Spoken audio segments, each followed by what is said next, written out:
الحمد لله الحمد لله وكفى والسلام على عباده الذين اصطفى وعلى آله وأصحابه الذين هم نجوم الهدى وقادة التقى أما بعد. محترم ناظرین کرام، ہمارا گناہ کبیرہ کا سلسلہ چل رہا تھا، اسی کے ضمن میں اب جولائی کا مہینہ ختم ہو رہا ہے. اگلا مہینہ 15 اگست کا ہے، جو 15 اگست کی تاریخ تمام ہندوستان کے رہنے والوں کے لیے بڑی عظمت کی تاریخ ہے کہ اس تاریخ میں ہندوستانی قوم کو آزادی نصیب ہوئی. چنانچہ ہم یہ چاہتے ہیں کہ اسی سلسلے میں کچھ باتیں قرآن اور حدیث کی روشنی میں اور اسلامی تاریخ کی روشنی میں آپ حضرات کے سامنے پیش کر سکیں. ہمارا ماننا یہ ہے کہ اسلام کے نظریے سے ہر آزادی سے پہلے غلامی ضرور آتی ہے. تو غور کرنے کی بات یہ ہے کہ آزادی یقیناً ایک بہت بڑی نعمت ہے، لیکن اس سے پہلے غلامی کے اسباب کیا ہے. جہاں تک اسلامی نقطہ نظر کا تعلق ہے تو شریعت اسلامیہ نے کبھی بھی غلامی کو پسند نہیں کیا، بلکہ شریعت کا واضح اور دو ٹوک نقطہ نظر یہ ہے کہ اللہ تبارک و تعالیٰ کا ارشاد ہے، یا ایھا الناس انا خلقناکم من ذکر و انثی وجعلناکم شعوبا وقبائل لتعارفوا، کہ اللہ تبارک و تعالیٰ نے تمام انسانوں کو پیدا فرمایا، کسی کو مرد کسی کو عورت، لیکن مرد ہونے کی وجہ سے اسے کوئی فضیلت حاصل نہیں ہے. اور اسی طرح اللہ تبارک و تعالیٰ نے مختلف قبیلوں اور خاندانوں میں انسانوں کو بانٹا ہے، لیکن صرف خاندان کی وجہ سے کسی خاندان کو کسی خاندان پر شرافت نہیں ہے. ہاں البتہ کسی کے اندر تقویٰ ہے، پرہیزگاری ہے، اعمال ہے، تو یہ چیزیں اللہ کے نزدیک بندے کو مکرم اور معزز بناتی ہے.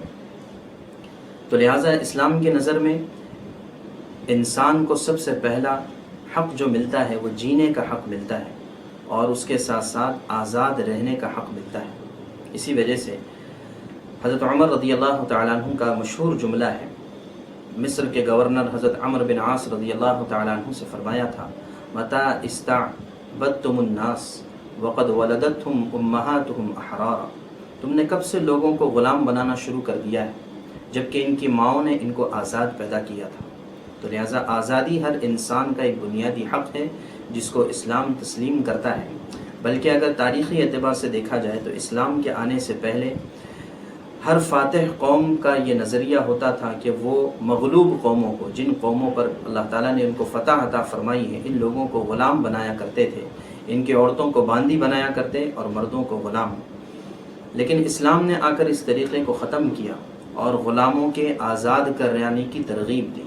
چنانچہ جہاں جہاں پر اسلام پھیلا وہاں پر غلاموں کو آزاد کیا گیا اور وہاں کے لوگوں کو دوبارہ غلام نہیں بنایا گیا.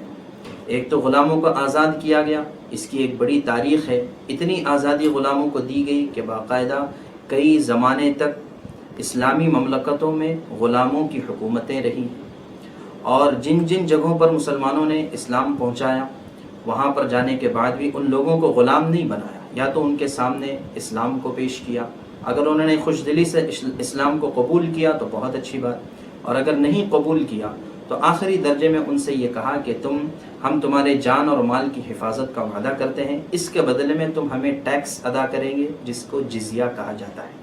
جس طرح کہ آج کل کی حکومتیں ٹیکس وصول کرتی ہیں لوگوں سے، اور لوگ بڑے فخر کے ساتھ اپنے آپ کو ٹیکس پیئر کہتے ہیں، اپنے آپ کو ٹیکس ادا کرنے والا بتلاتے ہیں.